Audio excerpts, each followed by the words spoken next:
നമസ്കാരം. +1 zoology online ക്ലാസ്സിലേക്ക് ഞാൻ എല്ലാ സ്റ്റുഡൻസിനെയും സ്വാഗതം ചെയ്യുന്നു. എല്ലാവരും SSLC പരീക്ഷയ്ക്ക് ഉയർന്ന വിജയം കരസ്ഥമാക്കിയെന്ന് ഞാൻ വിശ്വസിക്കുന്നു. എല്ലാവർക്കും അവരവർ ആഗ്രഹിക്കുന്ന വിഷയങ്ങൾക്ക് അഡ്മിഷൻ +1 ലഭിക്കട്ടെ. നമുക്ക് സുവോളജി ക്ലാസ്സിലേക്ക് കടക്കാം.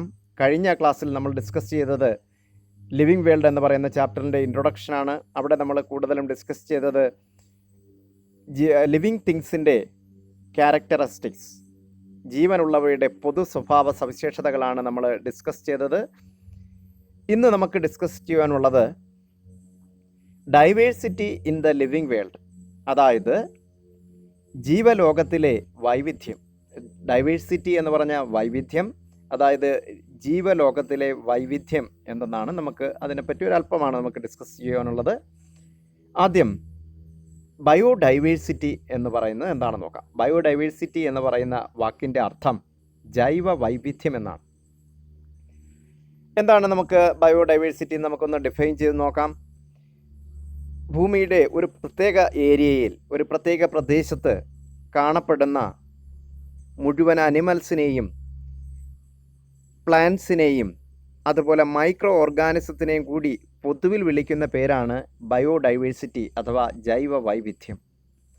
The total number of animals, plants and micro organisms inhabited in A particular area. ഒരു പ്രത്യേക പ്രദേശത്ത് അധിവസിക്കുന്ന അനിമൽസിനെയും പ്ലാന്റ്സിനെയും മറ്റ് മൈക്രോ ഓർഗാനിസംസിനെയും പൊതുവിൽ വിളിക്കുന്ന പേരാണ് ബയോഡൈവേഴ്സിറ്റി അഥവാ ജൈവ വൈവിധ്യം. ശാസ്ത്രജ്ഞന്മാരുടെ കണക്കുകൾ അനുസരിച്ച് ലോകത്തിലെ ആകെയുള്ള ബയോഡൈവേഴ്സിറ്റി 1.7 മുതൽ 1.8, അതിന് 1.7നും 1.8നും 8 മില്യനായിരിക്കുമെന്നാണ് കണക്ക് കൂട്ടൽ. അതായത് 1.7 അല്ലെങ്കിൽ 1.8 മില്യൺ സ്പീഷ്യസ് നമ്മുടെ ലോകത്ത് അധിവസിക്കുന്നുണ്ട്.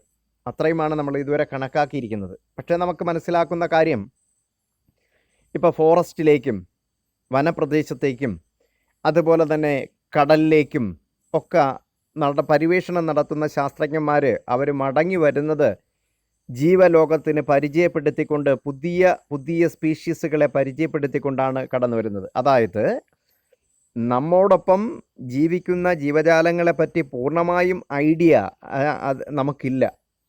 നമുക്ക് ഇന്നും അറിഞ്ഞുകൂടാത്ത ഒരുപാട് സസ്യങ്ങളും ഒരുപാട് ജന്തുക്കളും അതിലേറെ മൈക്രോ ഓർഗാനിസംസ് എല്ലാം നമ്മുടെ ലോകത്ത് ജീവിച്ചിരിക്കുന്നുണ്ട്. അവരെ പറ്റിയൊന്നും മുഴുവൻ നമ്മൾ ഡേറ്റ കളക്ട് ചെയ്തിട്ടില്ല.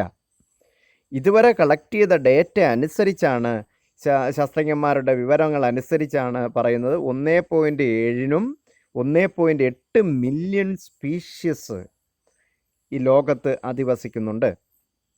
പക്ഷേ മറ്റു ചില ശാസ്ത്രജ്ഞന്മാരുടെ കണക്കുകൾ പറയുന്നത് മുഴുവൻ, അതായത് സമുദ്രത്തിലും ഫോറസ്റ്റിലും ഒക്കെ കാണപ്പെടുന്ന സൂക്ഷ്മജീവികളുടെ മുഴുവൻ പഠിക്കുകയാണെങ്കിൽ നമുക്ക് ഇനിയും അറിഞ്ഞുകൂടാത്ത ഒട്ടനവധി സൂക്ഷ്മജീവികളുണ്ട്. അവയെല്ലാം കൂടി ചേർത്ത് ഈ 1.7 അല്ലെങ്കിൽ 1.8 മില്യൺ എന്ന് പറയുന്ന സംഖ്യ ചിലപ്പോൾ നമ്മൾ ടാക്സോണമിസ്റ്റുകൾ, അതായത് പുതിയ ജീവികളെ കണ്ടെത്തുന്ന ശാസ്ത്രജ്ഞന്മാർ അവർ ഇത്രയും മുഴുവൻ ജീവികളെയും പഠിക്കുകയാണെങ്കിൽ ഏകദേശം 7 മില്യണോളം ജീവജാലങ്ങൾ ഭൂമുഖത്ത് കാണുമെന്നാണ് ശാസ്ത്രജ്ഞന്മാർ പ്രതീക്ഷിക്കുന്നത്. പക്ഷേ നാളിതുവരെ 1.7 to 1.8 മില്യൺ സ്പീഷീസിനെയാണ് ഇതുവരെയും ഡിസ്ക്രൈബ് ചെയ്തിട്ടുള്ളത് നമ്മുടെ ലോകത്ത്. ഇനി എന്താണ് ടാക്സോണമി എന്ന് നമുക്കൊന്ന് പരിശോധിച്ച് നോക്കാം. ടാക്സോണമി എന്ന് പറയുന്ന വാക്കിൻ്റെ മലയാളത്തിൽ നമുക്കതിന് വർഗീകരണ ശാസ്ത്രം എന്ന് നമുക്ക് പറയാം. Taxonomy is the study of identification, classification, nomenclature and documentation of organisms എന്ന് പറയാം. ടാക്സോണമി എന്ന് പറഞ്ഞാൽ ജീവികളെ ഐഡൻറ്റിഫൈ ചെയ്യണം, അവരെ പല വിഭാഗങ്ങളായിട്ട് ക്ലാസിഫൈ ചെയ്യണം. ഇനി നമുക്ക് അറിഞ്ഞുകൂടാത്ത ജീവജാലങ്ങൾ, പുതുതായി കണ്ടുപിടിക്കുന്ന ജീവജാലങ്ങൾക്ക് പേരിടണം, അതിനെ നല്ല രീതിയിൽ ഡോക്യുമെൻ്റ് ചെയ്ത് വെക്കണം. നാളെ പഠിക്കുന്നതിന് വേണ്ടിയും കൂടുതൽ വിവരങ്ങൾ മനസ്സിലാക്കുന്നതിന് വേണ്ടിയും ഇതുവരെ ഐഡൻറ്റിഫൈ ചെയ്ത ജീവികളെ നമ്മൾ ഡോക്യുമെൻ്റ് ചെയ്ത് സൂക്ഷിക്കണം. ഈ 4 ഘടകങ്ങൾ അടങ്ങിയതാണ് taxonomy. Taxonomy is the study of identification, classification, nomenclature and documentation of organisms. ഇനി കാൾ ലിന്നേയസ് എന്ന് പറയുന്ന ശാസ്ത്രജ്ഞനെയാണ് ഫാദർ ഓഫ് ടാക്സോണമി ആയിട്ട് നമ്മൾ പരിഗണിക്കുന്നത്.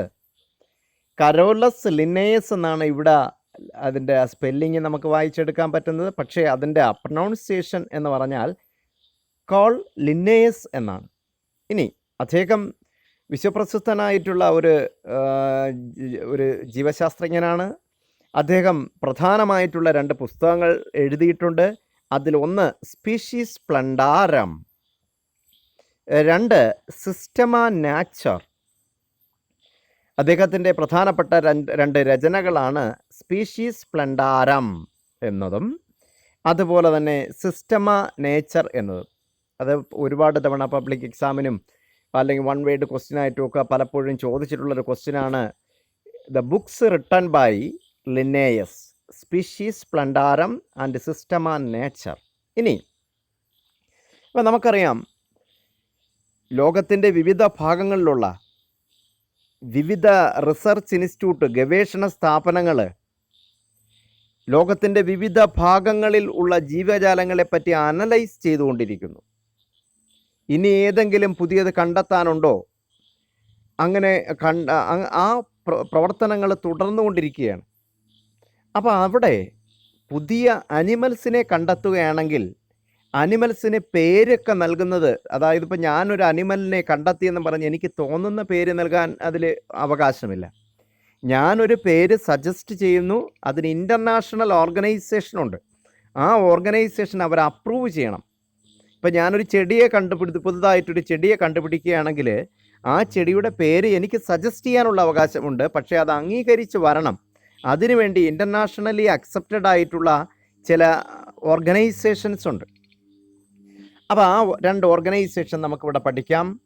ഒന്ന് ICBN, international code for botanic nomenclature. സസ്യങ്ങൾക്ക് പേരിടുന്ന ഒരു ഇൻ്റർനാഷണൽ ഓർഗനൈസേഷനാണ് ICBN. അവർ അക്സെപ്റ്റ് ചെയ്യണം. എന്നിരുന്നാൽ മാത്രമേ ലോകത്തിൻ്റെ വിവിധ ഭാഗങ്ങളിലുള്ള സസ്യശാസ്ത്രജ്ഞന്മാർക്ക് ഇതിനെപ്പറ്റിയുള്ള വിവരങ്ങൾ ലഭിക്കുകയുള്ളൂ. ഇനി രണ്ടാമത്തത് ICZN, international code for zoological nomenclature. അത് അനിമൽസിനെ പേരിടുന്നതും അതിൻ്റെ പേര് അക്സെപ്റ്റ് ചെയ്യുന്നതിനുമൊക്കെ ഉള്ള ഓർഗനൈസേഷനാണ്. ഇനി നമുക്ക് അടുത്ത ഭാഗത്തേക്ക് കടക്കാം. Binomial system. ബൈനോമിയൽ സിസ്റ്റം എന്ന് പറഞ്ഞാൽ ആ വാക്കിൽ തന്നെ നമുക്ക് അതിൻ്റെ മീനിങ് ഉണ്ട്.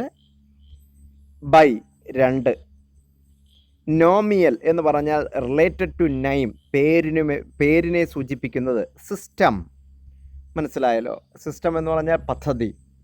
അപ്പോൾ ബൈനോമിയൽ സിസ്റ്റം എന്ന് പറഞ്ഞാൽ ദ്വിനാമ പദ്ധതി. അതായത് ആദ്യകാലങ്ങളിൽ ജീവികൾക്ക് ഇൻ്റർനാഷണലി അക്സെപ്റ്റഡ് ആയിട്ടുള്ളൊരു പേരുണ്ടായിരുന്നില്ല. ഇപ്പോൾ കേരളത്തിൽ ഒരു ജീവിക്ക് ഒരു പേരിൽ അറിയപ്പെടും. പക്ഷേ ഇന്ത്യയിലെ മറ്റ് സംസ്ഥാനങ്ങളിൽ അത് വേറെ ഭാഷകളിൽ അത് വേറൊരു പേരിൽ അറിയപ്പെടും. ലോകത്തിൻ്റെ മറ്റു രാജ്യങ്ങളിൽ അത് മറ്റൊരു പേരിലായിരിക്കും അറിയപ്പെടുന്നത്.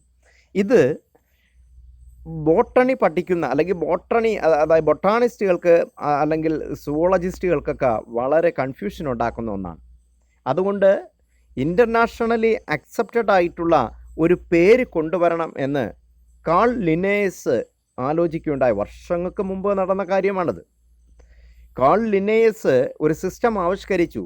ചുമ്മാ തോന്നിയ പേരുകൾ തോന്നിയ സ്ഥലങ്ങളിൽ ഉപയോഗിക്കാതെ ഒരു ഇൻ്റർനാഷണലി അക്സെപ്റ്റഡ് ആയിട്ടുള്ള ഒരു നെയിമിംഗ് സിസ്റ്റം വേണമെന്ന് അദ്ദേഹം മുൻകൂട്ടി കാണുകയും അദ്ദേഹം ഒരു സിസ്റ്റം ആവിഷ്കരിക്കുകയും ചെയ്തു. ആ സിസ്റ്റത്തിൻ്റെ പേരാണ് ബൈനോമിയൽ സിസ്റ്റം, ദ്വിനാമ പദ്ധതി, പ്രപ്പോസ്ഡ് ബൈ കാൾ ലിന്നേയസ്. ഇനി കാൾ ലിന്നേയസ് കൊണ്ടുവന്ന ബൈനോമിയൽ സിസ്റ്റത്തിൻ്റെ ക്രൈറ്റീരിയ, നിയമാവലി എന്തൊക്കെയാണ് നമുക്കൊന്ന് പരിശോധിച്ച് നോക്കാം. 2 വേർഡ്സ് ആർ യൂസ്ഡ് എന്ന് പറഞ്ഞു കഴിഞ്ഞാൽ ഒരു ജീവിയെ സൂചിപ്പിക്കുന്നതിന് വേണ്ടി 2 പേരുകൾ ഉപയോഗിക്കുന്നു. First word is genus name അഥവാ ജനറിക് നെയിം. ആദ്യത്തെ പേര് അറിയപ്പെടുന്ന പേര് ജീനസ് നെയിം എന്നോ അല്ലെങ്കിൽ ജനറിക് നെയിം എന്നോ അറിയപ്പെടും. എന്നാൽ അത് കഴിഞ്ഞിട്ട് എഴുതുന്ന രണ്ടാമത്തെ വാക്കിനെ അറിയപ്പെടുന്ന പേര് സ്പീഷീസ് നെയിം എന്നോ അല്ലെങ്കിൽ സ്പെസിഫിക് എപ്പിത്തെറ്റ് എന്നോ അറിയപ്പെടും. സ്പീഷീസ് നെയിം എന്നോ അല്ലെങ്കിൽ സ്പെസിഫിക് എപ്പിത്തെറ്റ് എന്നോ അറിയപ്പെടും. ഒരു ഉദാഹരണം പറഞ്ഞാൽ മനുഷ്യൻ്റെ ശാസ്ത്രീയ നാമം ഹോമോ സാപ്പിയൻസ് എന്നാണ്. ഇവിടെ 2 പേരുകളുണ്ട്. ആദ്യത്തത് അതിനെ അറിയപ്പെടുന്ന പേര് ജീനസ് നെയിം അഥവാ ജനറിക് നെയിം, അതാണ് ഹോമോ. എന്നാൽ രണ്ടാമത്തതിനെ വിളിക്കുന്ന പേര് സ്പീഷീസ് നെയിം അഥവാ സ്പെസിഫിക് എപ്പിത്തെറ്റ്, അതാണ് സാപ്പിയൻസ്. മനസ്സിലായല്ലോ? ഇനി രണ്ടാമത്തെ ക്രൈറ്റീരിയ ഇതാണ്: the first name should start with capital letter. ഇപ്പോൾ ഹോമോ സാപ്പിയൻസ് എന്ന് നമ്മൾ എഴുതുമ്പം എച്ച് ഒരിക്കലും സ്മോൾ ലെറ്റർ എഴുതുവാൻ പാടില്ല. First letter should be capital. H എന്തായി? ക്യാപിറ്റൽ എച്ച് തന്നെ ഉപയോഗിക്കണം. ഹോമോ ക്യാപിറ്റൽ എച്ച് ഉപയോഗിക്കണം. And the second name start with small letter. Sapiens അഥവാ സ്പീഷീസ് നെയിം ആരംഭിക്കുന്നത് എപ്പോഴും സ്മോൾ ലെറ്ററിൽ തന്നെ ആയിരിക്കണം. ഇനി ആ സെൻറ്റൻസ് നമുക്ക് ഒന്നും കൂടെ പറയാം. നമ്മൾ ആൾറെഡി പറഞ്ഞു 2 പേരുകൾ വേണം ഒരു ജീവിയെ സൂചിപ്പിക്കുന്നതിന് വേണ്ടി. The first name should start with capital letter. ആദ്യത്തെ പേര് അതായത് generic name should be start with capital letter. And second name species name should be start with small letter. Example homo sapiens. Next, scientific names are generally written in italics. നമ്മൾ print ചെയ്യുന്ന അവസരങ്ങളിൽ അത് ഇറ്റാലിക്സിൽ തന്നെ ഈ 2 വാക്കുകളും print ചെയ്യണം. കൂടുതൽ ഡിസ്കഷൻ്റെ അവിടെ ആവശ്യമില്ല. ഇറ്റാലിക്സിൽ പ്രിൻ്റ് ചെയ്യണം 2 വാക്കുകളും. ഇനി നെക്സ്റ്റ് ക്രൈറ്റീരിയ, നമ്മൾ കൈകൊണ്ട് എഴുതുന്ന അവസരങ്ങളിൽ when hand written the names should be separately underlined. 2 വാക്കുകളും ജീനസ് നെയിമും അതുപോലെ സ്പീഷീസ് നെയിമും സെപ്പറേറ്റ് ആയിട്ട് അണ്ടർലൈൻ ചെയ്തിരിക്കണം. ഒരിക്കലും അവ ഒരുമിച്ച് ചേർത്ത് വരയിടുവാൻ പാടില്ല. അത് തെറ്റാണ്. പല അവസരങ്ങളിലും പരീക്ഷയ്ക്ക് തെറ്റ് തിരുത്തുവാൻ ചോദിച്ചിട്ടുള്ള കാര്യമാണിത്. Next, the name of the author appears after the specific epithet എന്ന് പറഞ്ഞാൽ, ഇപ്പോൾ ഹോമോ സാപ്പിയൻസ്, മാങ്കിഫറ ഇൻഡിക്ക, ഇതാണ് ആദ്യത്തത് ജനറിക് നെയിം, രണ്ടാമത്തത് സ്പീഷീസ് നെയിം.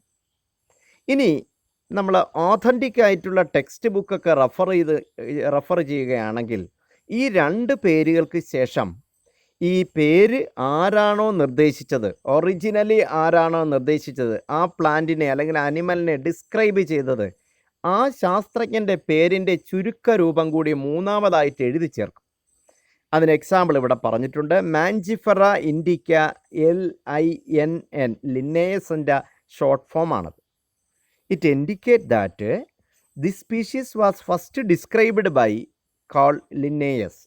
കാര്യം വ്യക്തമായെന്ന് ഞാൻ വിശ്വസിക്കുന്നു. ഇനി സാധാരണ ഫസ്റ്റ് ചാപ്റ്ററിൽ നിന്ന് നമ്മൾ എക്സ്പെക്റ്റ് ചെയ്യുന്ന ഒരു ക്വസ്റ്റ്യൻ ഇതാണ്: ഈ സയൻറ്റിഫിക് നെയിം തെറ്റിച്ച് നമുക്ക് ക്വസ്റ്റ്യൻ പേപ്പറിൽ വരും. അതിനെ കറക്റ്റ് ചെയ്യാൻ പറയും. ഒന്നുകിൽ എല്ലാം സ്മോൾ ലെറ്ററിൽ എഴുതി തുടങ്ങും, അല്ലെങ്കിൽ 2ഉം ക്യാപിറ്റൽ ലെറ്ററിൽ ആരംഭിക്കും, അല്ലെങ്കിൽ 2ഉം ഒരുമിച്ച് അണ്ടർലൈൻ ചെയ്തേക്കും. അങ്ങനെയുള്ള ചെറിയ തെറ്റുകൾ, നമ്മൾ പെട്ടെന്ന് ശ്രദ്ധിക്കാത്ത തെറ്റുകൾ അവർ കാണിച്ചിരിക്കും. അതിനെ നമ്മൾ ഈ ക്രൈറ്റീരിയ വെച്ചിട്ട് അതിനെ കറക്റ്റ് ചെയ്യണം. നെക്സ്റ്റ് പോർഷനിലേക്ക് നമുക്ക് പോകാം. Taxonomy category.